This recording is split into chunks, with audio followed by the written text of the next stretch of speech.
نظریاتی کونسل کی جو گولڈن جوبلی کی جو تقریب ہے اس سلسلے میں یہ آج کی ایک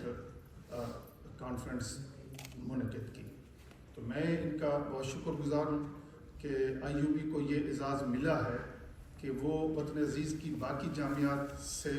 کم نہیں ہے، بلکہ سب سے پہلے بھی IUB نے کیا اس سلسلے میں، تو میرے لیے خوشی کا بحث ہے کہ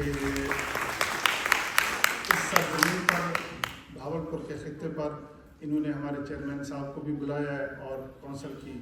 باقی علمی شخصیات کو بھی یہاں آپ سب سے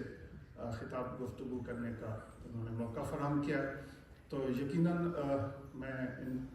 مجھے ڈاکٹر صاحبہ نے کہا تھا کہ آپ مہمان اسپیکر کے طور پر ہیں، میں نے کہا نہیں، مجھے آپ میزبان اسپیکر کے طور پر رکھیں، میں میزبان زیادہ اچھا لگوں گا چونکہ میرا تعلق بھی اسی خطے سے اور اسی یونیورسٹی سے، تو میرے لیے اس سے بڑھ کر اور کیا اعزاز ہو سکتا ہے کہ جس یونیورسٹی سے میں نے کچھ سیکھا پڑھا، آج اسی یونیورسٹی سے میں اہم تقریب میں مجھے خطاب کا موقع ملا، اور یہ آپ سب کی مہربانی ہے، شفقت ہے۔ یقیناً میرے ذمہ جو موضوع مجھے دیا گیا ہے یہ بڑا امپورٹنٹ موضوع ہے اور بڑا ایک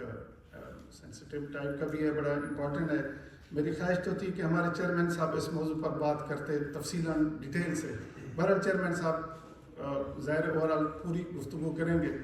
تو میں خاص صرف نظریاتی کونسل کے تعارف اور اس کے پاکستانی معاشرے پر اثرات کے متعلق بہت مختصر سی گفتگو کروں گا۔ تعارف کے سلسلے میں پہلے ڈاکٹر صاحبہ نے کافی کچھ کروا دیا ہے تعارف، تو نظریاتی کونسل کی جو اس کے جو ارتقائی اس کے جو مراحل ہیں، کس طرح یہ نظریاتی کونسل تک پہنچی، اس میں سب سے پہلے تو یہ ہے کہ 1949 میں یہ ادارہ ایک جو قرارداد پاکستان بنی، پھر وہ دستور ساز اسمبلی نے اس کو 1956 کا جو قانون تھا اس کا حصہ بنایا، قرارداد مقاصد۔ جیسا کہ آپ سب شخصیات جانتے ہیں کہ وطن عزیز پاکستان کی جو اساس ہے، جو بنیاد تھی، وہ لا الہ الا اللہ تھا اور اسلامی نظریہ پاکستان تھا۔ اسلام کے نام پر ہی یہ ملک معرض وجود میں آیا اور اسلام ہی اس اسٹیٹ کا مذہب قرار دیا گیا۔ تو شروع میں جب پاکستان بنا تو تعزیرات جو ہندیہ تھیں یا آزادی ہند کا جو قانون تھا 1935 کا، اس کے مطابق ملک کو چلایا گیا، اور پھر اس قانون کو اسلامی سانچے میں ڈھالنے کے لیے ایک کمیشن بنایا گیا، اور آج اس کمیشن کا جو پہلا سربراہ بنایا گیا تھا، مجھے آج وہ بہت یاد آ رہے ہیں، ان کا نام تھا علامہ محمد اسد۔ علامہ محمد اسد مفسر قرآن تھے، اور آپ کو پتہ ہے کہ وہ جرمن یہودی تھے، اور یہودیت چھوڑ کے پھر انہوں نے اسلام قبول کیا، پھر حضرت علامہ اقبال سے ان کی ملاقات ہوئی، اور پھر وہ پاکستان میں آ گئے، اور پھر انہوں نے اس سلسلے میں کام کیا، اور پہلے جو کمیشن بنایا گیا تھا اس کے سربراہ وہی بنے۔ اس کے بعد 62 کا آئین آیا، تو اس میں اس کا نام پھر اسلامی مشاورتی کونسل رکھا گیا، اور جسٹس ابو صالح اس کے پہلے چیئرمین بنے۔ کوئی 8 رکنی اس وقت کی یہ کونسل تشکیل کی تھی، بنائی گئی تھی۔ اس کے بعد 73 کا آئین آ گیا، اور اس میں اس کی جو شقیں ہیں 227 سے لے کے 331 تک جو ہیں، یہ ساری کونسل کے متعلق ہیں، اور 22 جو 7 ہے اور 8 ہے، اسی طرح۔ تو اس 1973 کے آئین میں اسٹیٹ کا جو مذہب تھا وہ اسلام قرار دیا گیا، اور پھر یہ کہا گیا کہ کوئی بھی قانون سازی ایسی نہیں ہوگی جو قرآن اور سنت کے خلاف ہو۔ اس ادارے کے جو اغراض و مقاصد تھے وہ یہی تھے کہ جتنی قانون سازی پہلے ہو چکی ہے اور جتنی قانون سازی نیکسٹ ہوگی، ان سب کو قرآن و سنت کے سانچے میں ڈھالنے کے لیے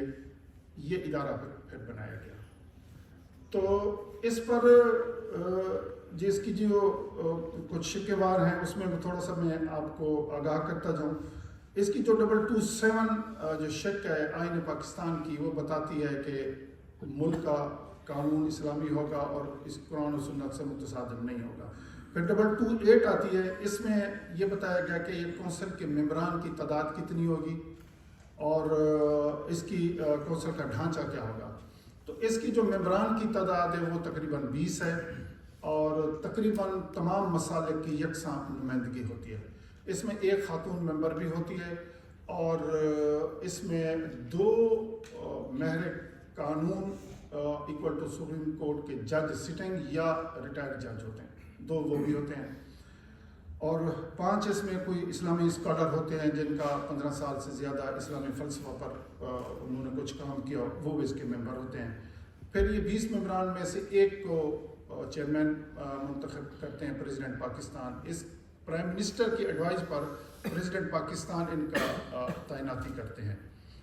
اس طرح یہ جو اپیکس باڈی ہے اس طرح یہ کمپلیٹ ہوتی ہے۔ تو الحمدللہ یہ وہ ایک فورم ہے وطن عزیز پاکستان کا کہ جس کی جو بھی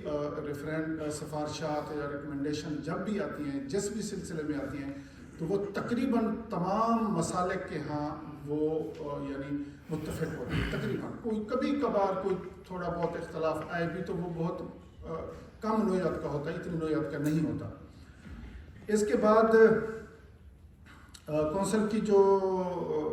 اس کے جو 229 ہے اس کا طریقہ کار بتایا گیا کہ اس میں ریفرنس وغیرہ کیسے آتے ہیں۔ تو اس میں صدر پاکستان،